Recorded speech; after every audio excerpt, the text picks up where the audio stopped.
সেদিন বাজারের এক কোণে গল্প হচ্ছিল, এই ফল খেলে নাকি ডায়াবেটিস রোগ থেকে মুক্তি পাওয়া যায় আর যৌবন শক্তি বৃদ্ধি পায়। ৮০ বছরের বার্ধক্য আসিয়া যারে চাপিয়া ধরিয়াছে, সেও নাকি ২৬-এর তরুণের মতো দৌড়ে বেড়ায়। তাই মনে মনে ভাবিলাম যে আমার ক্ষেতে ইহার বাম্পার ফলন হইয়াছে। আর যদি বর্তমান বৈজ্ঞানিক ফলাফল প্রমাণ করিতে পারে যে তথ্য সত্য, তাহলে আমার থেকে কোটিপতি অঞ্চলে, শহরে, গঞ্জে, গ্রামে আছে কি? কারণ আমার ক্ষেতে ইহার বাম্পার ফলন হইয়াছে।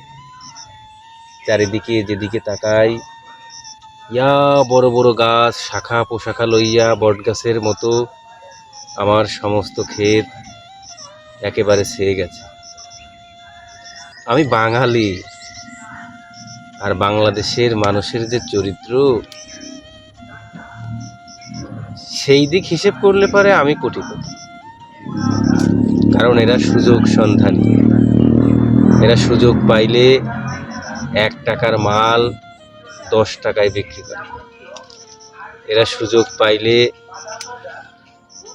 অখাদ্যকে খাদ্য বলিয়া চালাইয়া দিতে পারে। আমার ক্ষেতে ইহার বাম্পার ফলন হইয়াছে। আমি তো অপেক্ষায় আছি কবে বৈজ্ঞানিক ফলাফল প্রকাশ হইবে। এবছর আমি ইহাকে ধ্বংস করিব না, ইহাকে আমি আদর যত্ন করে, পরিপাটি করে তাকে আমি সংরক্ষণ করব। তার থেকে আমি বীজ সংরক্ষণ করে অপেক্ষায় থাকি।